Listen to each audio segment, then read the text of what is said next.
So, good evening, everybody, सर्वांना प्रभू येशूच्या नावामध्ये नमस्कार. and thank you, Pastor Dongre, for translation. आणि ट्रान्सलेशनसाठी बंधूंचे आभार. Today we're going to look at the parables of Jesus. आज आपण प्रभू येशू ख्रिस्ताचे नव्या करारामध्ये जे दाखले आहेत त्या संदर्भामध्ये काही गोष्टी पाहणार आहोत. And they constitute 1/3 of the teaching of Jesus. आणि प्रभू येशू ख्रिस्ताने 3.5 वर्षामध्ये जे शिक्षण दिलं त्यामधील 1/3 हिस्सा त्याने दाखल्याच्या रूपानं लोकांना शिकवला. आमेन. And some are deep and complex, and some are really simple.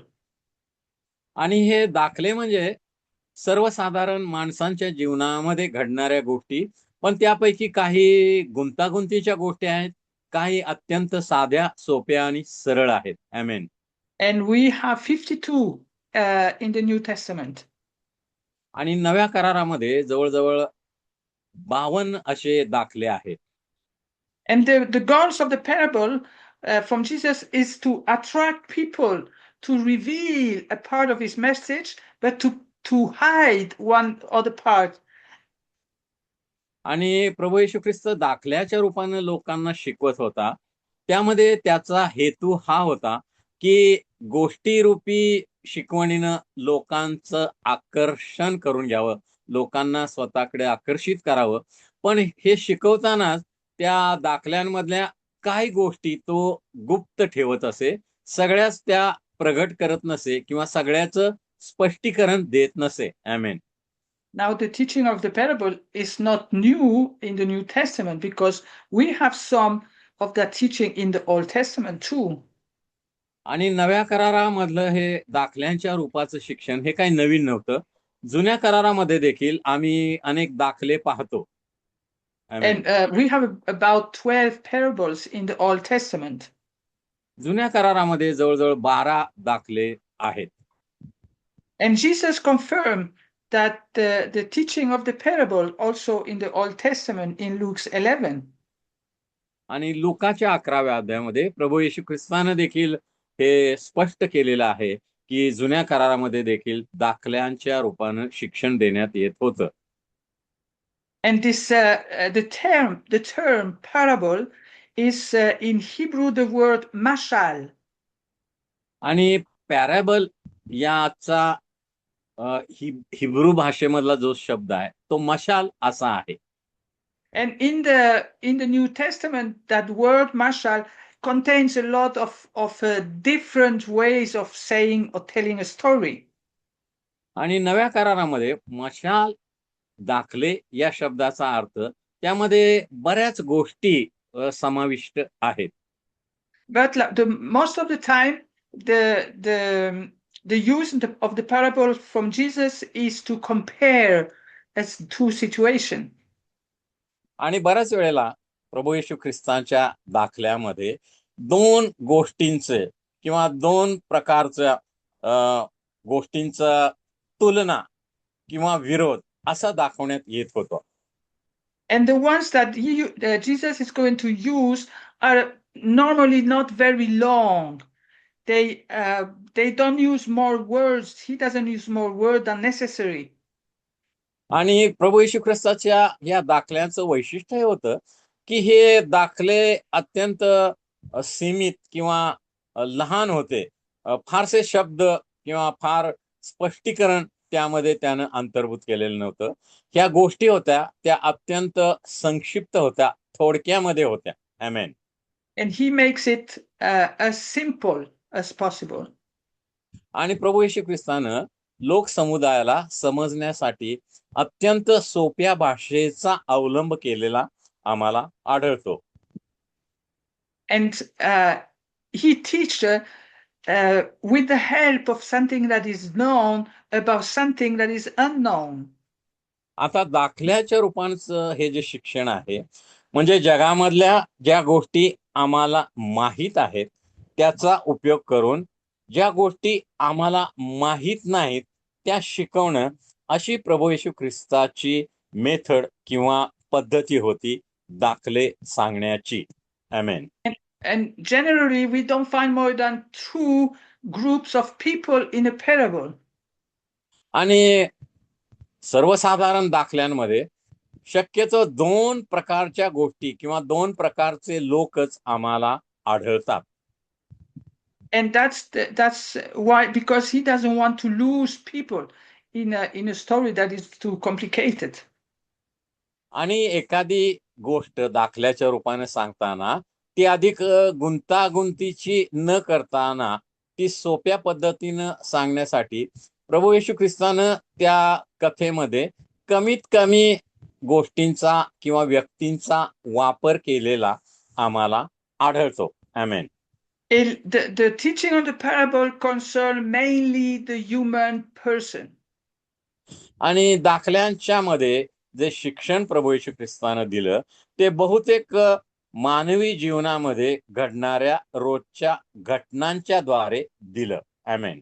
And it is about story about a normal life. आणि माणसाचं या जगामधील सर्वसाधारण जीवन, या सर्वसाधारण जीवनामध्ये लोक काय काय गोष्टी करतात त्या गोष्टींचाच उपयोग प्रभू येशू ख्रिस्तानं दाखल्यांसाठी केलेला आम्हाला आढळतो. We hear about shepherds, we hear about servants, we hear about masters, we hear about marriage. आणि मग लग्नासंबंधी या दाखल्यांमध्ये आम्ही वाचतो, धनी आणि चाकर या संबंधी वाचतो, एक शेतकरी पेरणी करत आहे त्या संबंधी वाचतो आणि लग्नाच्या संबंधी वाचतो. अशा सर्वसाधारण गोष्टी मानवी जीवनामधील आम्हाला प्रभू येशूच्या दाखल्यांमध्ये आढळतात. आमेन. And the parable Jesus used is the parable in a specific context in his ministry. आणि प्रभू येशू ख्रिस्ताने आपल्या संपूर्ण सेवा कार्यामध्ये दाखल्यांचा उपयोग अत्यंत पद्धतशीरपणे केलेला आम्हाला आढळतो.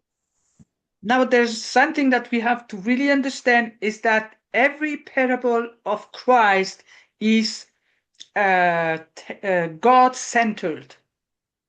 आणि एक गोष्ट मात्र आम्ही समजून घेतली पाहिजे की प्रभू येशू ख्रिस्ताचे हे दाखले आहेत ते सर्वसाधारण माणसांच्या जीवनामधल्या घडलेल्या घटना जरी असले तर हे प्रत्येक दाखल्यामध्ये देव हा सेंटर किंवा केंद्रस्थानी आहे हे आम्हाला नेहमीच दिसून येतं. आमेन. And they want to try to change the behavior and of the people and try to call disciples. आणि लोकांचा स्वभाव बदलून त्यांनी शिष्य बनावं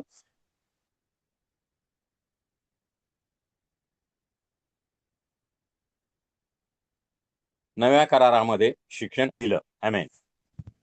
And that's why he says all the time that his people were or knew a little the Torah.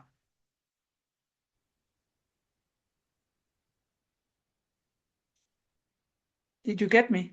Sister, it is cutting sometime. Okay. Repeat the sentence. Okay. You know, the parable of Jesus, they will be centered on his ministry, and his ministry is to preach the kingdom. आणि या सगळे जे दाखले होते प्रभू येशू ख्रिस्ताने सांगितलेले त्याचा सेवा कार्याशी संबंधित होते आणि या सेवा कार्यांचा संबंध प्रभू येशू ख्रिस्ताने नेहमीच देवाच्या राज्याशी जोडलेला होता. आमेन. Because it's the new reality that God wants to establish on the earth. आणि पृथ्वी तलावर लोकांच्या मध्ये देवाच्या लोकांच्या मध्ये ही गोष्ट देवाला रुजवायची होती की देवाचं राज्य कशा प्रकारचं आहे आणि म्हणून प्रभू येशू ख्रिस्ताच्या दाखल्यामध्येही बहुतांशी देवाच्या राज्याचा संबंध आम्हाला आढळतो. आमेन. Now we know, all of us, we know a lot about the parables. आणि आम्हाला दाखल्यांविषयी सर्वांना बरीच माहिती आहे. But you know, Of course, every preacher can take a parable in the Bible and interpret it a little the way he wants it. आणि प्रभू येशू ख्रिस्ताच्या प्रत्येक दाखल्याचा संदेशामध्ये उपयोग करताना प्रत्येक पास्टर किंवा संदेशकार किंवा देवाचा सेवक वेगवेगळ्या पद्धतीनं त्याचं स्पष्टीकरण करतो किंवा अर्थ लावतो किंवा त्याचं लागूकरण करतो. आमेन.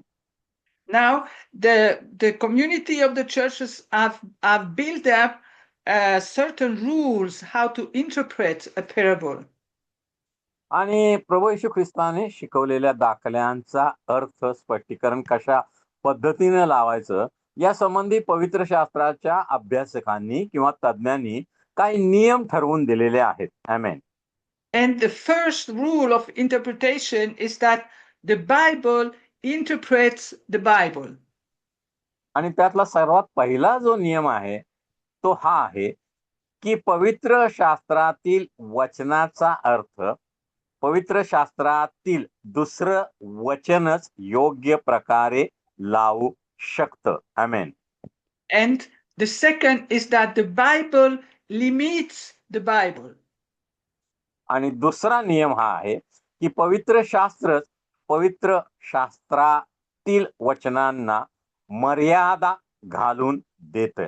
आमेन. So you see, to interpret the Bible, you have also to have a profound understanding of the whole Bible. आणि मग आता पवित्र शास्त्रातील किंवा नव्या करारातील दाखल्यांचा अर्थ लावायचा जर असेल तर पवित्र शास्त्रातील इतर गोष्टी संपूर्ण पवित्र शास्त्रातील इतर गोष्टी काय काय आहेत याचं आम्हाला ज्ञान असणं आवश्यक आहे. आमेन. And the third one is that, as I said before, it is centered on God. We cannot take the parable to say anything else.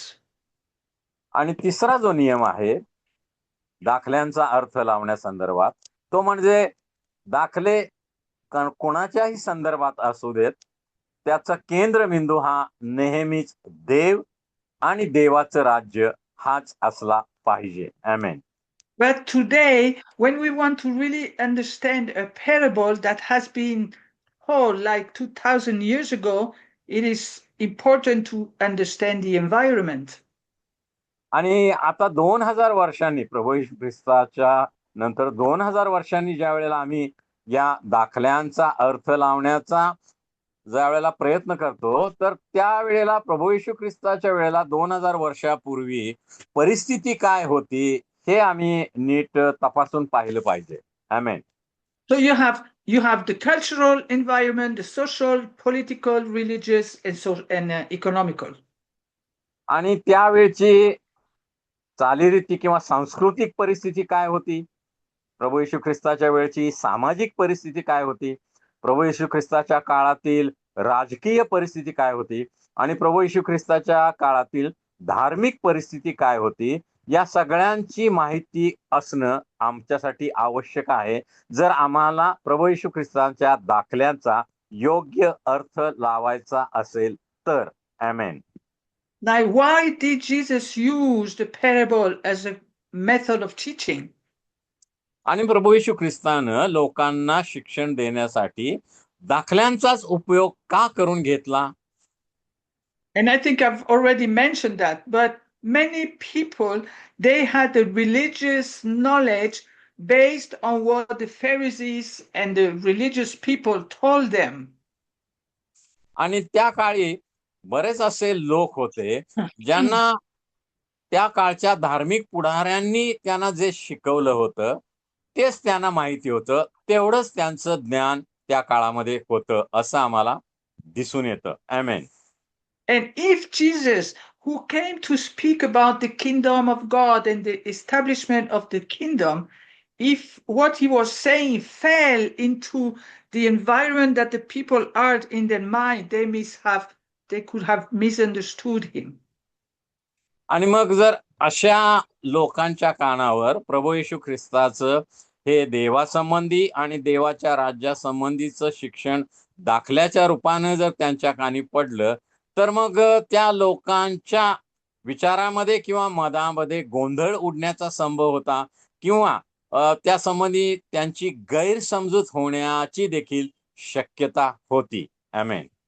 So to avoid that they would make a mistake in understanding what he was saying, he wrapped his teaching in a parable. आणि म्हणून प्रभू येशू ख्रिस्तानं देवासंबंधी किंवा देवाच्या राज्यासंबंधी direct किंवा प्रत्यक्ष शिक्षण न देता गोष्टीरूपी दाखल्यांच्या रूपानं त्यांना शिक्षण दिलं, यासाठी की जे ऐकणारे लोक होते त्यांचा गोंधळ उडू नये आणि देवासंबंधी किंवा देवाच्या राज्यासंबंधी त्यांच्या मनात गैरसमजूत निर्माण होऊ नये म्हणून. आमेन. And because the parable was an easy teaching, everybody could understand him. आणि हे दाखले साध्या सोप्या सरळ स्वरूपामध्ये गोष्टी रूपामध्ये असल्यामुळं सर्व प्रकारच्या लोकांना समजण्यासाठी ते अगदी सरळ होते. सर्व लोक ते समजून घेऊ शकत होते. आमेन. You know, when we take the parable of the sower, for example, आता उदाहरणार्थ जर पेरणाऱ्याचा दाखला आम्ही पाहिला तर it was easy for everybody to understand what Jesus was saying. आणि या पेरणाऱ्याच्या दाखल्यामध्ये ज्या गोष्टी प्रभू येशू ख्रिस्ताने सांगितल्या आणि सर्वसामान्य लोकांना त्या पूर्णपणे माहिती होत्या, त्यामध्ये त्यांना नवीन असं काही नव्हतं. आमेन. And it's only after, when he took his disciple, they asked him, what do you mean by that? आणि मग या पेरणाऱ्याचा दाखला सांगितल्यानंतर प्रभू येशूचे शिष्य येशू जवळ आले आणि त्यांनी येशूला विचारलं, गुरुजी, तुम्ही हा दाखला सांगितला, पण या दाखल्यामध्ये काय काय गोष्टी आहेत त्या सगळ्या काय आम्हाला समजल्या नाहीत. कृपा करून आम्हाला त्या स्पष्ट करून सांगा. आमेन. And for those who are close to him, he gave the meaning and the deeper meaning of the parable. आणि मग प्रभू येशू ख्रिस्तानं शिष्यांना पेरणाऱ्याच्या दाखल्यामधील ज्या रहस्यमय गोष्टी होत्या त्या त्यांना शिकवल्या. म्हणजे येशूच्या जवळच्या आतील गोटातील जे विश्वासणारे होते, शिष्य होते, लोक होते, त्यांनाच येशू या दाखल्यांमधील गूढ गोष्टींचं स्पष्टीकरण देत असे. आमेन. But you know, it was because those disciples, they had accepted Jesus as he was. कारण प्रभू येशू ख्रिस्ताला या शिष्यांनी स्वीकारलं होतं, त्याच्यावर त्यांनी विश्वास ठेवला होता आणि म्हणून अशा विश्वासणाऱ्यांना, शिष्यांना प्रभू येशू ख्रिस्त दाखल्यातील ज्या गूढ गोष्टी आहेत त्या समजावून सांगत असे, त्याचं स्पष्टीकरण देत असे. आमेन. So he knew that those people would understand his teaching. आणि मग प्रभू येशू ख्रिस्ताला माहित होतं त्याच्या जवळ असणारे जे लोक होते, त्याचे शिष्य होते, तेच या गोष्टी नीटपणे समजून घेऊ शकत होते. आमेन. And now we are Christian. We take a parable and then we try to understand it today. आणि आम्ही ख्रिस्ती विश्वासणारे म्हणून देखील नव्या करारातील जे अनेक दाखले आहेत आम्ही सध्या वाचतो आणि त्यामधून आम्ही शिकण्याचा प्रयत्न करतो. आमेन. And I want to give you some rules how today you can study a parable. आता सद्य परिस्थितीमध्ये आजच्या जगामध्ये जर आम्हाला प्रभू येशू ख्रिस्ताच्या दाखल्यांचा अभ्यास करायचा असेल तर त्यासाठी काही नियम आहेत. आमेन. And then we can try to take a parable and study it together. आणि आपण एकत्रितरित्या एखादा दाखला घेऊन शिस्तबद्धपणे त्याचा अभ्यास करू शकतो. आमेन. Now, when we take a parable, we look what comes before and what comes after. आता एखाद्या दाखल्याचा नव्या करारामधील अभ्यास करताना पहिली गोष्ट आम्ही ही पाहायला पाहिजे की तो दाखला प्रभू येशूने शिकवला त्याच्या आधी काय लिहिलेलं आहे नव्या करारामध्ये आणि त्या दाखल्याच्या नंतर काय लिहिलेलं आहे किंवा काय घडलेलं आहे हे देखील पाहणं आमच्यासाठी आवश्यक आहे. आमेन. Now, to better study the parable, we have to look after on what is called parallel text. आणि दाखल्यांचा अभ्यास करताना त्या संदर्भामधील इतर काही शास्त्र वचन किंवा शास्त्र भाग आहेत का हे देखील आम्ही पडताळून बघितलं पाहिजे. आमेन. Could be that one parable you find it in two gospels. कदाचित एकच दाखला तुम्हाला 2 शुभवर्तमानामध्ये आढळून येतो. Or then the theme of the parable, you can find it also in the Old Testament or in a book of the Old Testament. आणि त्या दाखल्यामध्ये सांगितलेला विषय किंवा सांगितलेली गोष्ट कदाचित तुम्हाला जुन्या करारामध्ये देखील कुठल्या तरी पुस्तकामध्ये आढळून येते. आमेन. When, for example, you take the parable of the Good Shepherd, you can go back in the Old Testament and study what was the role of a shepherd there. आता चांगल्या जो मेंढपाळ आहे त्या संबंधीची नव्या करारातली एखादी कथा किंवा दाखला जर आम्ही वाचला तर जुन्या करारामध्ये मेंढपाळासंबंधी काय लिहिलेलं आहे हे देखील पाहणं आमच्यासाठी आवश्यक आहे. And then you try to read the text and to look if you find division in the text, like an introduction and then a story and then a conclusion. आणि मग दाखल्याचा अभ्यास करताना आम्ही कदाचित त्याचे भाग पाडून मग त्याचा अभ्यास करायला पाहिजे. सुरुवातीला प्रस्तावना काय आहे हे आम्ही पाहिलं पाहिजे आणि दाखल्यामधली मुख्य गोष्ट कोणती आहे ते आम्ही पाहिलं पाहिजे आणि त्यानंतर शेवटी त्याचा सारांश किंवा त्यापासून लागूकरण काय आहे याकडे देखील आम्ही लक्ष दिलं पाहिजे. आमेन. Okay, that's the simple way of studying. And then you have several words in the parable that might be difficult. कदाचित दाखल्याचा अभ्यास करताना त्यातील काही शब्द तुम्हाला अवघड वाटतील किंवा ते समजणार नाहीत असं देखील असू शकेल. And so you can make what we call a study word. आणि मग त्या शब्दांचा तुम्ही अभ्यास केला पाहिजे किंवा त्या शब्दांचा मूळ भाषेमधील अर्थ काय आहे याकडे तुम्ही लक्ष दिलं पाहिजे. आमेन. Which means you try to figure out what the words mean in the text, but what the word mean outside of the text. आणि त्या वचनामध्ये जे शब्द आहेत त्या वचनामध्ये त्या शब्दांचा अर्थ काय आहे हे आम्ही पाहिलं पाहिजे. तसंच त्या शब्दांचा सर्वसाधारण वचनाच्या बाहेर अर्थ काय आहे याकडेही आम्ही लक्ष दिलं पाहिजे. आमेन. And when you have done that, you already have an idea of what's working in the parable. आणि मग या शब्दांचा अर्थ जर आम्हाला नीटपणे समजला तर मग त्या दाखल्यामध्ये काय गोष्टी आहेत त्याचा अर्थ आम्हाला नीटपणे समजू शकेल. आमेन. Now, if the text doesn't say it, you can decide what is the theme of the parable. आणि मग त्या दाखल्यामध्ये कोणती गोष्ट आहे किंवा त्या दाखल्याची मध्यवर्ती कल्पना काय आहे हे देखील तुम्ही शोधून काढू शकाल. आमेन. Because sometimes Jesus just said what he was going to talk about. When he talks about the kingdom of God, he says the kingdom of God is, and you know the theme of the parable is the kingdom of God.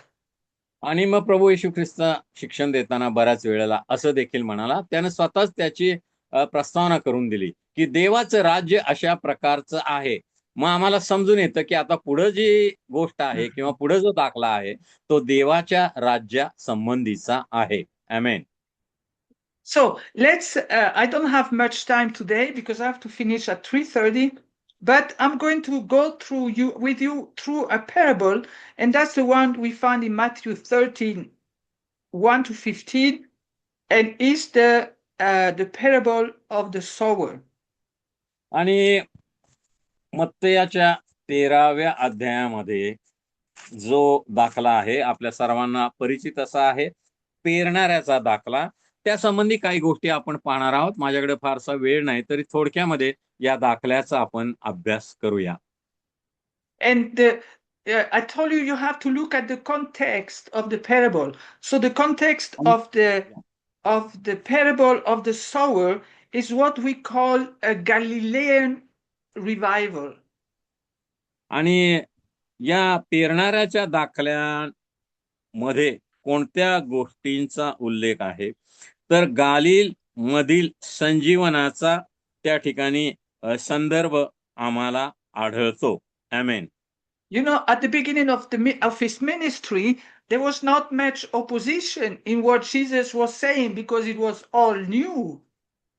आणि प्रभू येशू ख्रिस्तानं ज्या वेळेला आपलं सेवा कार्य सुरू केलं देवाच्या राज्याचं शिक्षण देणं सुरू केलं, त्यावेळेला सुरुवातीला प्रभू येशू ख्रिस्ताला फारसा विरोध झाला नाही लोकांचा, कारण हे शिक्षण लोकांसाठी बरंचसं नवीन होतं आणि म्हणून सुरुवातीला फारसा त्याला विरोध झाला नाही. आमेन.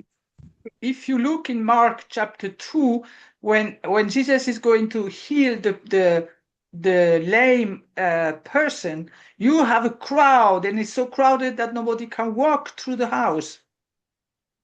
हा, आणि मग मार्काच्या दुसऱ्या अध्यायामध्ये येशूने ज्यावेळेला एका पक्षघाती माणसाला बरं केलं, त्यावेळेला त्या ठिकाणी खूप गर्दी झालेली होती लोकांची. आमेन. So Jesus had a time and a few months where he could really speak openly to people, and they came to him. आणि मग अशा पद्धतीने येशूच्या सुरुवातीला त्यानं सेवा सुरू केली. त्यानंतर जशी त्याची सेवा वाढत गेली तसं लोकसमुदाय त्याच्याकडे आकर्षित होत गेला आणि मग बरेच लोक येशूच्या मागे असत त्याचं शिक्षण ऐकण्यासाठी किंवा चिन्ह चमत्कार पाहण्यासाठी बरेच लोक येशू भोवती गर्दी करत असत. आमेन. You know, it's like today when you have a big preacher that comes to town and then everybody wants to go and listen to him. आणि आजकाल देखील एखादा मोठा देवाचा सेवक गावामध्ये शहरामध्ये येतो, त्यावेळेला हजारो लाखो लोक त्या सेवकाचा संदेश ऐकण्यासाठी त्याला पाहण्यासाठी एकत्र गर्दी करतात. आमेन. You know, and it was the same for Jesus because he was doing so many miracles that thousands of people would go and look for him. आणि प्रभू येशू ख्रिस्त फक्त शिक्षण देत नव्हता, तर तो आजारी लोकांना बरं करत होता, अनेक चिन्ह चमत्कार करत होता. त्यामुळं हजारो लोक प्रभू येशू ख्रिस्ताचं शिक्षण ऐकण्यासाठी त्याचे चिन्ह चमत्कार पाहण्यासाठी त्याच्या भोवती गर्दी करत असत. आमेन. But soon he realized that people didn't come because of his teaching, they came because of his miracle. आणि खरं पाहता प्रभू येशू ख्रिस्ताचं शिक्षण ऐकण्यासाठी लोक येत होते असं नाही, पण प्रभू येशू ख्रिस्त जो चिन्ह चमत्कार करत होता ते पाहण्यासाठीच बरेच लोक प्रभू येशू ख्रिस्ताच्या भोवती गर्दी करत होते. आमेन. And it's when he decided that he needed to protect those people from misunderstanding him. आणि मग प्रभू येशू ख्रिस्ताला वाटत होतं की त्याच्या शिक्षणाचा लोकांनी चुकीचा अर्थ लावू नये, म्हणून तो त्यांची काळजी करत होता. आमेन. And in this context, he has his family that comes to him. आणि मग त्याचं कुटुंब त्याचा देखील संदर्भ याच्याशी होता असं आम्हाला आढळून येतं. आमेन. Because they thought Jesus had become crazy. आणि मग त्याचं कुटुंब येशूचे नातेवाईक काय म्हणत होते की या येशूचं बहुतेक डोकं बिघडलेलं आहे आणि म्हणून तो अशा पद्धतीचं शिक्षण देत सुटला आहे. आमेन. So they asked that his family would come and get him. आणि मग त्याने सांगितलं की त्याच्या कुटुंबाने येऊन त्याला घेऊन जावं आणि त्याच्या डोक्यावर कदाचित परिणाम झालेला आहे, त्यामुळेच तो अशा पद्धतीचं शिक्षण लोकांना देत आहे. So you see, that makes Jesus in a very complicated position there. आणि पहा मग येशूची सेवा करणं त्याच्यासाठी किती अवघड होतं, कारण त्याचे नातेवाईक घरातले लोकच तो वेडा आहे असं जणू काही समजून चाललेले होते. आमेन. And that's when he's going to use his first parable, so that his teaching that he wanted to convey could understand by those who wanted to hear it. आणि प्रभू येशूचं शिक्षण ज्या लोकांना ऐकायचं होतं त्यांना ते शिक्षण योग्य प्रकारे समजण्यासाठी येशूनं साध्या सोप्या दाखल्यांचा गोष्टींचा उपयोग करून लोकांना शिक्षण देणं सुरू ठेवलं. आमेन. And this is, he starts with talking about a sower that goes out to sow a seed. आता प्रभू येशू ख्रिस्ताने या पेरणाऱ्याच्या दाखल्यामध्ये एक शेतकरी आहे, तो आपल्या शेतात जाऊन धान्याची पेरणी करत आहे ही गोष्ट लोकांना सांगितली. आमेन. And as he was sowing, some of those seed fell under the pathway where people walked every time. आता शेतकरी आपल्या शेतामध्ये बी पेरत होता, त्यावेळेला हे फेकलेलं जे बी होतं, ते काही बी शेतामध्ये ज्या पायवाटा होत्या कडक झालेल्या, त्या पायवाटांवर पडलं. आमेन. And the birds came to eat the seeds. आता या पायवाटा कडक असल्यामुळे ते बी काय मातीत गेलं नाही, पक्ष्यांनी येऊन ते खाऊन टाकलं. आमेन. And when you see or when you hear that story, you can see the image of the path and the birds coming to pick up the seed. आणि मग ही गोष्ट ऐकत असताना, हा दाखला ऐकत असताना लोकांच्या समोर जणू काय एक चित्र उभं राहिलं, की एक शेतकरी आहे, हातामध्ये टोपली घेऊन तो शेतामध्ये बी फेकत आहे आणि काही बी शेतामधील पायवाटांवर पडलेलं आहे आणि पक्षी येऊन ते खात आहेत. असं चित्र लोकांच्या समोर उभं राहिलं. आमेन. And all the people could realize, oh, but the seed is getting lost there. आणि मग लोकांना कळालं, की आता शेतकरी तर बी पेरत आहे, पण वाटेवरच्या जमिनीमध्ये पेरलेलं बी पक्ष्यांनी खाऊन टाकलेलं आहे आणि ते नष्ट झालेलं आहे. त्याचा काय आता पीक येणार नाहीये. And they could have thought, but it is sad. If he had better sow, the seed would have fell on the field, not on the side. आणि मग लोकांना कदाचित असं वाटलं असेल, की हे शेतातल्या वाटेवर उगाचच त्यानं बी फेकलं. ते जर चांगल्या जमिनीत जर फेकलं असतं तर पीक आलं असतं. आता हे वाटेवर फेकलेलं जे बी आहे, ते पक्षी खाऊन गेले आणि ते नष्ट झालेलं आहे. त्याचा काही उपयोग झालेला नाही. ते जणू काय वाया गेलेलं आहे. आमेन. But that's all the people understood. आणि लोकांनी त्याचा हाच अर्थ काढला असेल. And when we hear the question of the disciple after, they have not understood either.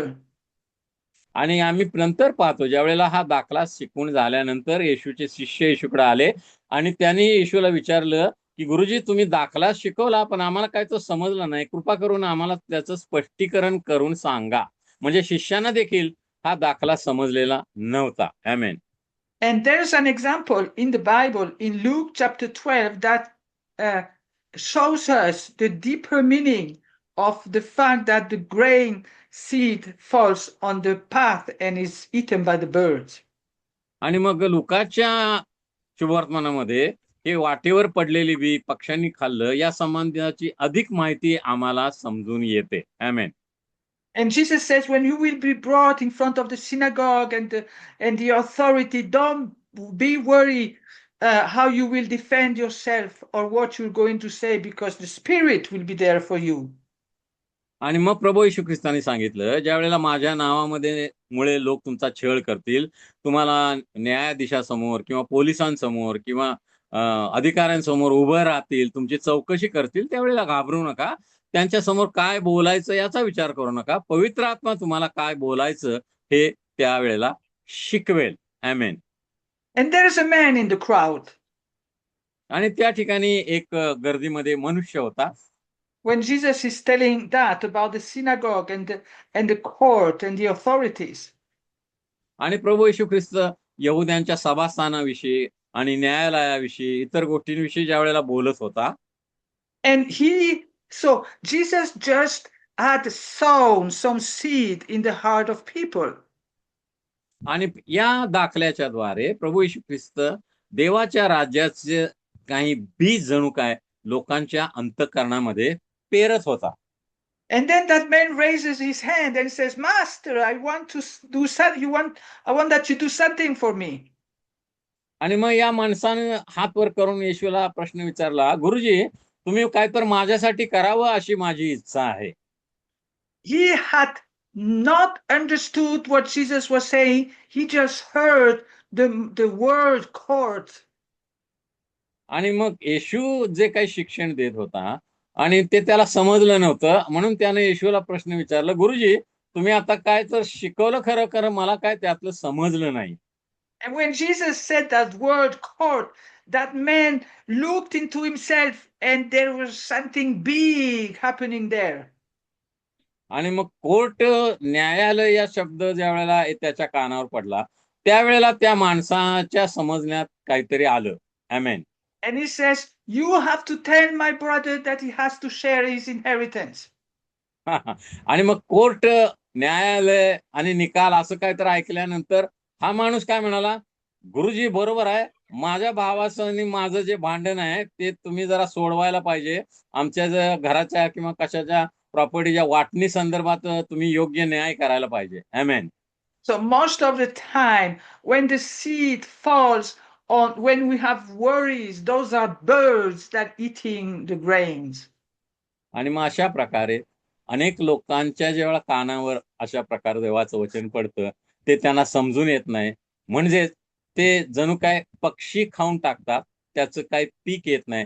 लोकांना त्या वचनापासून काहीही आशीर्वाद प्राप्त होत नाही. आमेन. Yes, of course we could go deeper, but that's the basic meaning, that the grain of the seed of the word is eaten by birds. आणि मग पक्ष्यांनी वाटेवरच्या जमिनीवर पडलेलं बी खाऊन टाकलं. याचा साधा सोपा अर्थ अशा निघतो. कदाचित त्यापासून अधिक गहन अर्थ देखील कोणी पवित्र शास्त्राचे अभ्यासक काढू शकतात. आमेन. The second one, that's the grain falls sometimes on stones. आणि कधी कधी मग हे बी जी खडकाळ जमीन आहे, माती आहे, पण मातीमध्ये दगड आहेत. खडकाळ जमीन असलेले शेत जे आहे त्या जमिनीत काही बी पडतात. And you have a little earth, the grain falls, and then it starts to grow immediately. आता खडकाळ जमिनीमध्ये जे बी पडलेलं आहे ते लगेच रुजतं आणि तिथं त्याला कोंब फुटतो आणि ते वाढायला सुरुवात होते. And those grains, they don't stand when there is a little heat or a little wind, they just disappear. पण खडकामुळे त्याची मुळं खोलवर जात नसल्यामुळे सुरुवातीला तर ते रोपटं वाढतं, पण जास्त ऊन असेल किंवा तापमान जास्त असेल तर ते लगेच वाळून जातं. का वाळून जातं?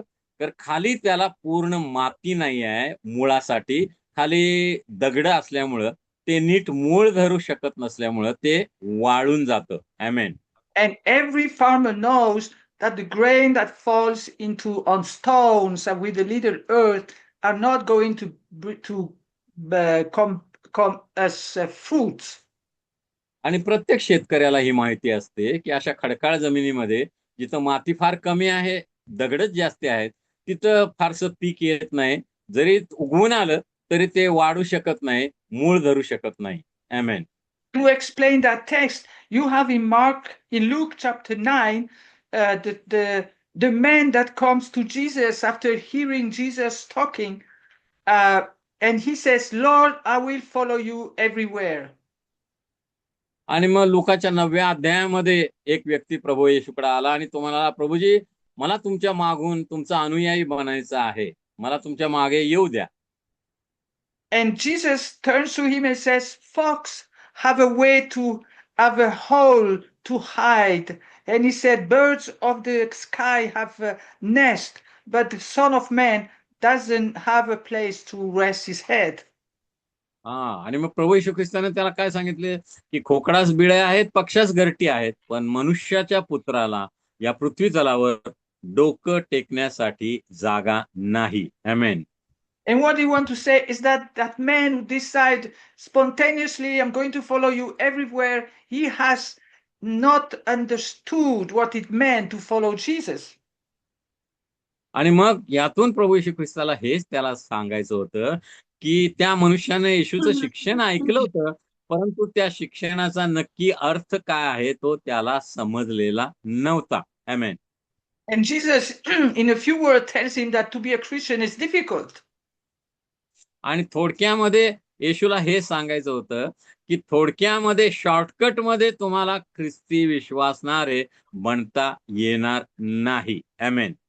And that once the euphoria or the enthusiasm is gone, the faith is gone too. आणि मग असे जे नवीन ख्रिस्ती विश्वासणारे असतात, सुरुवातीला त्यांना खूप मोठा आवेश असतो आणि त्या आवेशामध्ये ते असतात, पण एकदा त्यांचा आवेश कमी झाला, त्यांच्या भावना कमी झाल्या, की मग त्यांचा विश्वासही कमी होतो आणि मग ते विश्वासामध्ये ढळतात किंवा देवापासून दूर जातात. आमेन. And that's, we call them temporary Christians. हा, आणि मग आम्ही त्यांना तात्पुरते ख्रिस्ती विश्वासणारे असं म्हणतो. And the last one is that when the seed falls on thorns. आणि तिसरी जी जमीन आहे ती जमीन चांगली आहे, पण त्याच्यामध्ये दुसरंच काहीतरी उगवलेलं आहे. काटे कुसळे त्यामध्ये उगवलेले आहेत, काटेरी झाडं उगवलेली आहेत. आमेन. And this is the person, when she has heard the gospel of the word and goes back home and then is crowded with problems and or work or so many activity that the word is then quenched in that त्यातून life. काय दिसून येतं की त्या काटेरी झाडांच्या जमिनीत पडलेलं बी रुजतं, ते उगवतं, त्याला पानं फुटतात, पण काटेरी झाडामध्ये त्याची वाढ होत नाही. अशा व्यक्ती जे देवाचं वचन ऐकतात, स्वीकारतात, आनंदानं घरी जातात, पण घरी गेल्यानंतर रोजच्या जगामधील चिंता, काळजी, समस्या, प्रॉब्लेम यामध्ये ते इतके गुरफटून जातात की मग त्यांचा विश्वास वाढत नाही आणि मग अशा प्रकारे त्यांच्या जीवनामध्ये काही फळ येत नाही असं आम्हाला दिसतं. आमेन. One of the example that is perfect for that seed being in the thorn is the young rich man. आणि मग प्रभू येशू ख्रिस्ताकडे एक तरुण श्रीमंत आला. प्रभू येशू ख्रिस्ताला विचारायला की मला स्वर्गाच्या राज्यात जायचं आहे, स्वर्गात जायचं आहे, तर मी काय केलं पाहिजे. या श्रीमंत मनुष्याचं उदाहरण आम्ही पाहू शकतो. With a lot of love, Christ tried to show him what he needed to do to get rid of those thorns, but he could not follow. आणि मग प्रभू येशू ख्रिस्तानं त्याच्या जीवनामध्ये जे काटे कुसळे होते ते कशा प्रकारे दूर करायचे हे त्याला दाखवून दिलं. त्याला येशूने सांगितलं की तुझं सगळी मालमत्ता विक आणि माझ्या मागे ये, म्हणजे तुला स्वर्गाच्या राज्यामध्ये प्रवेश मिळेल. आमेन. Amen for today, because I think everybody else is waiting. आज आपल्याकडे थोडा वेळ आहे, या ठिकाणीच आता आपण थांबवत आहोत. पुढच्या आठवड्यात